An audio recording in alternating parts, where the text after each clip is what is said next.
And today, Trump has called for the resignation of one of Hillary Clinton's former subordinates at the State Department, Undersecretary Patrick Kennedy, who, according to one FBI official, asked the FBI to declassify a classified document in exchange for allowing FBI officials to go into countries and investigate where they're currently not allowed, for instance, Baghdad. Trump says it's an example and proof that the State Department, the Department of Justice, and the FBI are all colluding to cover up for Hillary Clinton. Brett? Carl Cameron, live at the Trump campaign. Carl, thank you. Talking about that story now, the Republican chairman of the House Intelligence and House Oversight Committees are asking Secretary of State John Kerry to fire an official who was once a key aide to Hillary Clinton. You heard Carl mention it there. Kerry says no. This comes as the FBI is releasing documents indicating that aide tried to improperly influence the Bureau's investigation into the email scandal. Chief Intelligence Correspondent Catherine Herridge has tonight's report. The FBI records make clear that Patrick Kennedy, one of Secretary Clinton's trusted lieutenants, wanted to do a deal with the FBI over the classification of Clinton emails, something the agent starkly termed a quid pro quo. I think it's corruption. I think it's manipulation. I think it's against the law, and it certainly goes to the intent. Somebody should have been prosecuted for this. According to the newly released FBI interviews known as 302s, Kennedy and an FBI agent discussed a swap. The FBI would downgrade a highly sensitive Clinton email to unclassified, and in return the Bureau would get coveted slots for agents overseas. Quote, redacted indicated he had been contacted by Patrick Kennedy, who had asked his assistance in altering the email's classification in exchange for a quid pro quo. At a follow-up meeting with intelligence agency reps, the documents show Kennedy was determined to shield the emails from public release. Quote, Kennedy spent the next 15 minutes debating the classification of the email and attempting to influence the FBI to change its markings. It wasn't some simple mistake that Hillary Clinton said it was. This is a concerted effort by a number of people to manipulate what was given to Congress, make sure that it never saw the light of day, and support Hillary Clinton. The email dealt with the 2012 Benghazi terrorist attack, where 4 Americans, Ambassador Chris Stevens, Foreign Service Officer Sean Smith, and former Navy SEALs Ty Woods and Glenn Doherty were killed. The FBI official responsible for classifying records said, quote, state has an agenda, which involves minimizing the classified nature of the Clinton emails in order to protect state interests and those of Clinton. Is that in keeping with the high ethical standards of the State Department?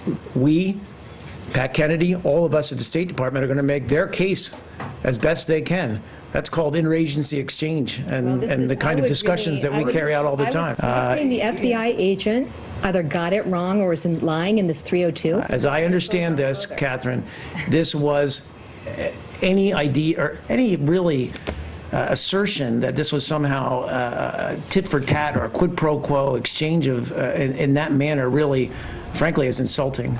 While the email's classification was never changed, legal experts said today even the discussion of a backroom deal violates federal law. Brett. Catherine, thank you. Well, almost every day, Wikileaks has been releasing another batch of several hundred to several thousand emails. There is so much, we have a team of producers to go through each email looking for news. Tonight we're trying to give you a sense of the highlights so far, not only what has been most covered, which is who's behind the attack or believed to be behind the hack, but also the substance of what's inside these emails. A deep dive into the WikiLeaks releases, what's happening and why, and where are we right now. Here's Chief National Correspondent Ed Henry.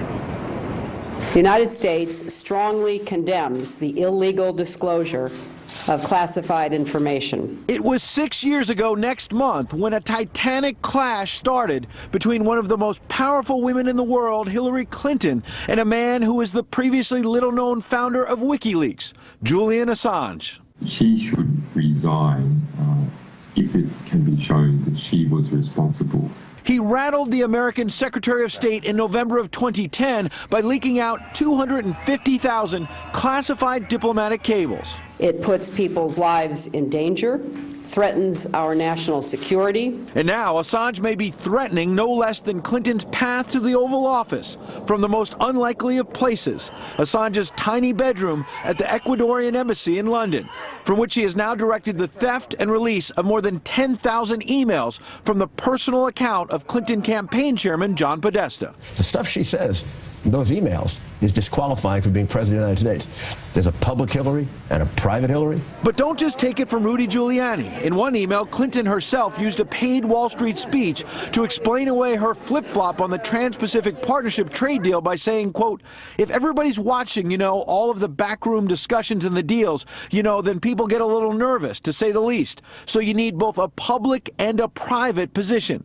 Beyond top aides like Podesta and Jennifer Palmieri using email exchanges to trash various blocks of voters, from Catholics and Hispanics to African American leaders and Southerners, perhaps the most jarring part is that the most savage criticism of Clinton is coming not from conservatives, but insiders like Joel Benenson, who fires off an email asking what the candidate actually believes and wants as her core message, while outside advisor Neera Tanden seemed despondent about the email scandal, declaring that apologizing was Clinton's Achilles heel.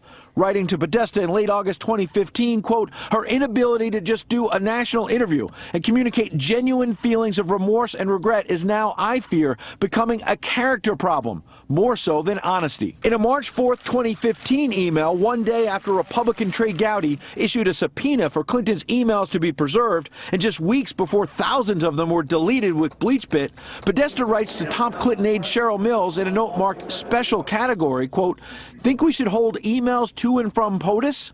Even though Clinton vowed repeatedly all work-related emails were turned over, and the president had said he didn't really email with her. Did you know about Hillary Clinton's use of private email server? No. While she was Secretary of State? No. Last December, after the San Bernardino massacre that left 14 people dead, Podesta sent an email suggesting it would be better for the campaign if a non-Muslim had led the terror attack. After a Clinton aide noted that MSNBC host Christopher Hayes had tweeted the name of the suspect, Saeed Farouk, staffer Karen Finney wrote, damn, while Podesta responded, better if a guy named Saeed Farouk was reporting that a guy named Christopher Hayes was the shooter.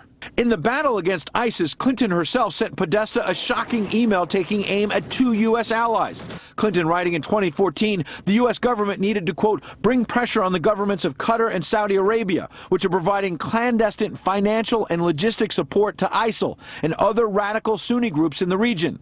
Yet when it comes to Qatar, the Wikileaks dumps also show that 2 years earlier, Bill Clinton had no trouble accepting big money from that same country for the Clinton Foundation.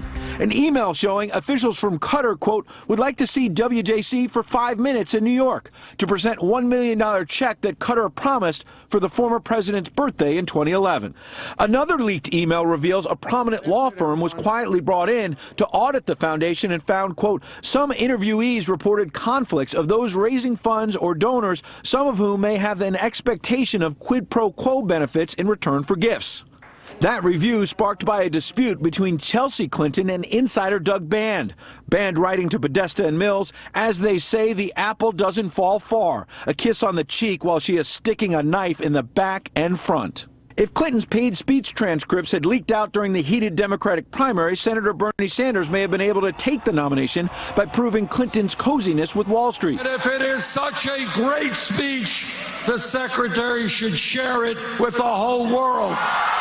While the Clinton camp has not denied the authenticity of the emails, they are lashing out. They're part of an effort by both Russia and WikiLeaks, and neither of those are kind of neutral transmitters of information. You can't just automatically assume that everything is on the up and up with these emails. A sign Assange has gotten the attention he wanted, despite being ridiculed earlier this month for making this promise. Are upcoming publications significant in relation to the U.S. election? Yeah, we think they're significant. Now, Assange says Ecuador cut off his internet access, but WikiLeaks is back up. Released 3,000 more emails today. One has campaign manager Robbie Mook so confused about Clinton's flip-flops, he asked Podesta where they exactly landed on trade. And Politico reporter Glenn Thrush wrote a story and then wrote, Podesta, quote, because I have become a hack, I will send you the whole section that pertains to you. Please don't share or tell anyone I did this. Brett?